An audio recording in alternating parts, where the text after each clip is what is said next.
جب خندق کی جنگ میں صحابہ نے خندق کھودی تو وہ 30 فٹ چوڑی تھی، 30 فٹ، اور وہ 22 فٹ گہری تھی، 22 فٹ۔ تو 10,000 کا لشکر تھا، کوئی اس کھائی کو پار کرنے کی ہمت نہیں کر سکا۔ تو عمر بن عبد ود، یہ بڑا شاہ سوار تھا اور 100 جنگیں لڑ چکا تھا، اس نے پھر اپنے گھوڑے کو اٹھایا اور دوڑاتا ہوا آ کر اس نے یوں جو اس کی لگام کو کھینچا ہے تو اس کے گھوڑے نے چھلانگ لگائی تو 30 فٹ کی کھائی کو پار کر کے صحابہ کے لشکر میں جا کھڑا ہوا۔ کہنے لگا حل من مبارز، ہے کسی کو مرنے کا شوق تو آ جاؤ۔ تو سارے دم بخود ہو کے چپ کر گئے سب۔ تو حضرت علی کی عمر تھی 21 سال، وہ کھڑے ہو گئے، یا رسول اللہ میں جاتا ہوں۔ اب کہ بیٹھو، یہ عمر ہے، عمر۔ اس نے پھر کہا ہے کسی کو جنت میں جانے کا شوق جس جنت کے دعوے کرتے ہو؟ تو کوئی نہیں کھڑا ہوا۔ حضرت علی کھڑے ہوئے، یا رسول اللہ میں جاتا ہوں۔ ہم نے کہا بیٹھو، یہ عمر ہے، عمر۔ پھر تیسری دفعہ اس نے کہا کدھر گئے تمہارے جنت کے شوق؟ تو پھر حضرت علی کھڑے ہو گئے، کہا یا رسول اللہ مجھے بھیجیں۔ کہا یہ عمر ہے۔ کہا عمر ہے تو کیا ہے، مجھے بھیجیں تو صحیح۔ تو اچھا کہا جاؤ، پھر ان کے لیے دعا کی۔ تو یہ بچے سے وہ 100 جنگیں لڑا ہوا۔ تو حضرت علی شعر پڑھا کرتے تھے، انا الذی سمتنی امی حیدرا کلیس غابات کریہ المنظرا وفیہم بالصاع کیل السندرا۔ میں وہ ہوں جس کا نام اس کی ماں نے حیدر رکھا ہے، شیر،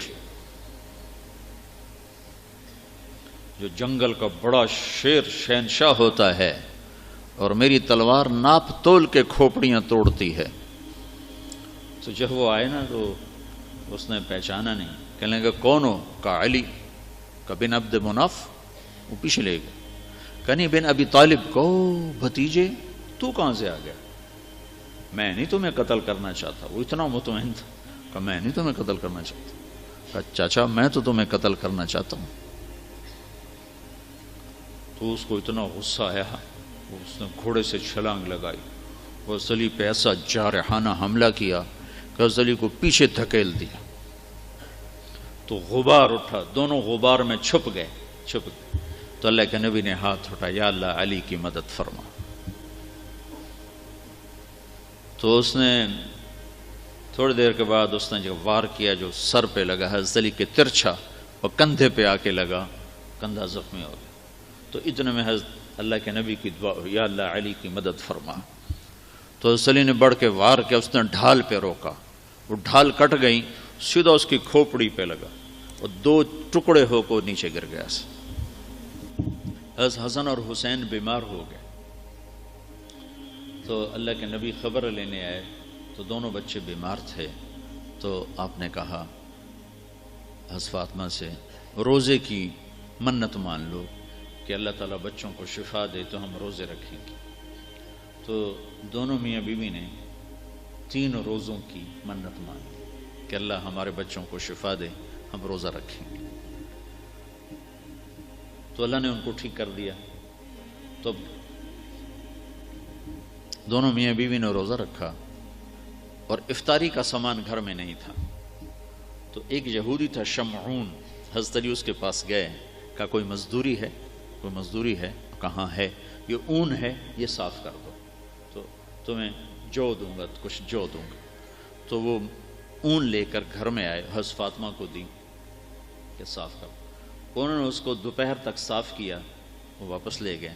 تو اس نے تھوڑے سے جو دے دے، تو انہوں نے پیس کے آٹا بنایا، کھانا بنایا، روٹی بنائی، سالن تو تھا نہیں۔ دونوں میاں بیوی افطاری کے لیے بیٹھے ہیں کہ دروازے پہ آواز آئی، مسکین ہوں اللہ کے نام پہ کچھ دو۔ تو دونوں نے ایک دوسرے کو دیکھا، تو آدھی روٹی دے دیتے یا ایک روٹی دے دیتے، ایک خود آدھی آدھی کھا لیتے۔ دونوں روٹیاں اٹھا کے اس کو دے دیں، اور پانی پہ افطار کر لیا۔ رات کو بھی کھانے کو کچھ نہیں تھا تو پانی پہ کھجور پہ روزہ رکھا۔ اگلے دن پھر حضرت علی شمعون یہودی کے پاس گئے اور اس سے اون لے کر آئے۔ حضرت فاطمہ نے اس کو سارا دن صاف کیا، عصر سے پہلے مزدوری ملی، اس کو پیس کر آٹا بنا کر روٹی بنا کر میاں بیوی کھانے پر بیٹھے تو دروازے پہ آواز لگی، یتیم ہوں اللہ کے نام پہ کچھ دو۔ تو دونوں نے ایک دوسرے کو دیکھا اور ساری روٹیاں اٹھا کر اس کو دے دیں اور پانی پہ روزہ افطار کر لیا۔ تیسرا دن آیا، پھر وہ مزدوری کر کے روٹی تیار کی اور افطاری پر بیٹھے تو دروازے پر آواز لگی، بدر کے قیدی اس دن آزاد ہوئے، بدر کے قیدی اس دن آزاد کیے گئے۔ تو ایک قیدی دروازے پر آ گیا، قیدی ہوں ابھی چھوٹا ہوں اللہ کے نام پہ کچھ دو۔ تو دونوں میاں بیوی نے دونوں روٹیاں اٹھا کر اس کو دی تھی۔ 3 دن کے فاقے نے حضرت فاطمہ کو بستر پر گرا دیا اور بیمار ہو گئی۔ تو اللہ کے نبی حال پوچھنے آئے تو ان کے سینے پہ سر رکھ کے رونے لگی بیماری کی شدت سے۔ تو ان آنسوؤں نے جو آسمان میں ہلچل مچائی، جبریل قرآن لے کر اترا، وَيُطْعِمُونَ الطَّعَامَ عَلَى حُبِّهِ مِسْكِينًا وَيَتِيمًا وَأَسِيرًا إِنَّمَا نُطْعِمُكُمْ لِوَجْهِ۔ پوری آپ کو سنو پیچھے سے، اللہ نے کیا عزت بخشی۔ پیٹ بھرنا تو جانور کا بھی کام ہے، پیٹ ہی بھرنا رہ جائے تو جانور انسان میں کیا فرق۔ ان الابرار یشربون من کاس کان مزاجها کافورا عینا یشرب بها عباد اللہ یفجرونها تفجیرا۔ یہ میرے بندے ایک دن آنے والا ہے وہ پئیں گے جس کا انہیں تصور بھی نہیں، کافوری شراب پئیں گے۔ پھر اب ان کی تعریف، یوفون بالنذر، اپنی نظر کو پورا کرتے، وہ منت کا لفظ، اپنی نظر منت کو پورا کرتے ہیں۔ یوفون بالنذر ویخافون یوما کان شرہ مستطیرا، اور آخرت کے دن سے ڈرتے ہیں۔ اب ان کی یہ صفت ہے، ویطعمون الطعام علی حبہ مسکینا ویتیما واسیرا، یہ خود بھوکے ہوتے ہیں، علی حبہ، خود بھوکے ہوتے ہیں اور کھلاتے ہیں مسکینوں کو، یتیموں کو اور قیدیوں کو۔ اور پھر ان کی اخلاص کی اللہ نے گواہی دی، انما نطعمکم لوجہ اللہ لا نرید منکم جزاء ولا شکورا۔ اللہ ان کے اخلاص کا گواہ بن رہا ہے کہ یہ کہہ رہے ہیں کہ ہم صرف اللہ کو راضی کرنے کے لیے کھلا رہے ہیں، ہم کوئی آہ واہ نہیں چاہتے۔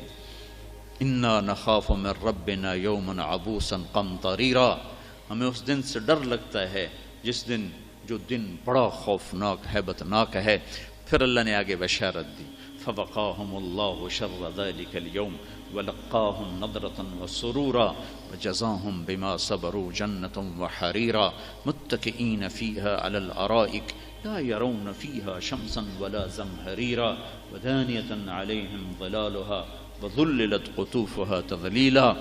آگے تک یہ قرآن اترا کہ اللہ تعالیٰ کہ جبریل آگے پیغام لے کر کہ علی و فاطمہ کا یہ عمل ایسا پسند آیا ہے کہ عرشوں پر بھی دھوم مچ گئی ہے، اور یہ سورہ دہر کی آیات کو اتارا گیا کہ میرا رب ان کے اس عمل پر ایسا خوش ہوا ہے کہ خود کھانا خود جمع کرنا کون سی بڑی بات۔